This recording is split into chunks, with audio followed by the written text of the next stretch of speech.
Well, hello, neighbor. It's me, Angie. How are y'all doing? I was just going through some of my paperwork to find some of my poetry that I've written years ago, and this poem was back in 1981 when I was just 14 years old. Now, 14 years old, I was still a very sad teenager, felt abandoned, lonely, like I didn't have anybody. And I wrote this, I guess, because I was in so much pain. But after this time, after this, I became a Christian. So after this, my writing got much happier. But this is a time when I was feeling really down. But I wrote this in 1981. It says, the name of this poem is Hurt. Hurt is a pain, hurt is an ache. Hurt is a heart that breaks. Hurt is sorrow, and hurt is hate. Hurt is something that comes too late. I've been hurt by people and hurt by things, but the one that will never hurt me is my Lord and King. Hurt is sadness, and hurt is bad. Hurt is not laughter, and it's not being glad. Hurt is something within that grows. Hurt can never be special, you know. Thank you, Lord, for taking my hurt away. Thank you for replacing it with love. Thank you for the way I am today and setting me free as a dove. So I wrote this after I became a Christian. And I was thanking the Lord for taking all my hurt and pain away. But I can't believe I was 14 years old when I wrote this poem. But I just wanted to share it because someone on my channel said, why don't you read some of your poetry out loud? I would love, because I posted one of my poems on my community page, and they said, why don't you read it out loud? So I found this one. And the next one I wrote when I was 15 years old. And the name of it is Look to Jesus. It says, look to Jesus in your sorrow. Look to Jesus for tomorrow. Don't delay. Look to Jesus in your sadness. He will turn it into gladness. Don't delay. When you feel there's no tomorrow, look to Him and you can borrow another day. Look to Jesus when you're hurting. Look to Jesus in your pain. Don't delay. Look to Jesus when you're weary. Look to Jesus when you're lonely. Please don't delay. Look to Jesus when no one cares.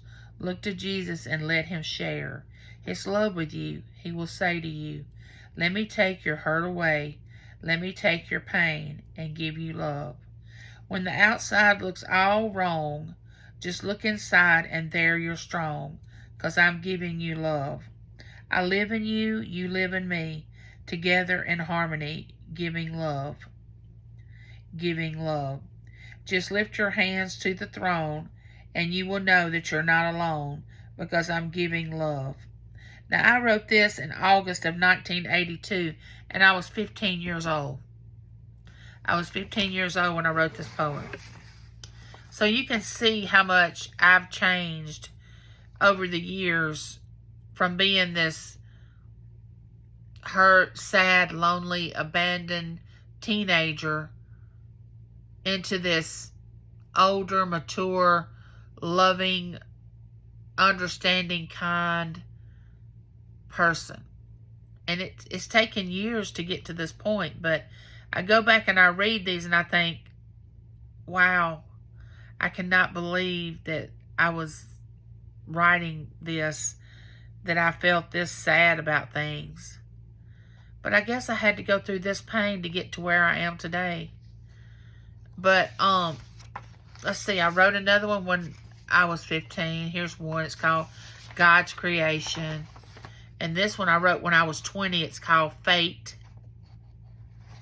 And, let's see. This one is me and Jesus. Who was that man? 15 years old, I wrote that. See, I was writing a lot about my Christianity because I became a Christian when I was 14. And I started writing, that's when I really started writing my poetry. Was after I became a Christian. But I'll read one more. This is God's creation.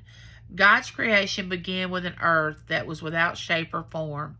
He just spoke it into existence, and there it was. He looked upon the earth and made light. He took the darkness and called it night. He took the waters and separated it from the sky. Then there appeared land that was moist and dry. God spoke to the land, and there appeared grass, plants, and fruit trees. God saw that this was good, and he was pleased. Then God spoke, and there were two great lights, one for the day and one for the night. The greater light was the sun, the lesser was the moon. God had a time for everything, and nothing would come too soon. Then God made the fish for the waters, the birds for the sky.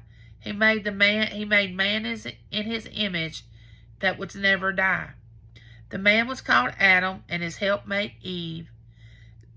They were placed in the Garden of Eden to have dominion over everything. So I wrote this back in August 1st of 1982. I was 15 years old when I wrote this poem. So I just wanted to read a few of my poems to see if anybody would enjoy them or watch the video. But that was me when I was 14 and 15 years old. I think I've always been a deep thinker and a person that wanted to know more about how spiritual life can be, get deeper into knowing what it was about. And there's my picture of the light. That's what I want people to see in me is the light. I look at that every day and say, oh God, let that be me. Let the light shine through me. And let me bring joy and peace and happiness, because I have this on a card that says, fruits of the Spirit: love, joy, peace, patience, kindness, goodness, faithfulness, gentleness, self-control. And it says, Jesus, keep me aware of your presence always. Love unconditionally. That means without boundaries or limits. Never let anyone control you. Be who you are meant to be. Be the light God intended you to be. So, I guess from an early age, since I became a Christian, I started writing. I look back now and think, was that really me? Did I really write that? But I'm going through some things, my writings and some paperwork today, and I'm finding all this stuff. But thank you, and I love you, and there's nothing you can do about it. And I'm so glad that you're in my life, and I have YouTube, and I can share this with you all.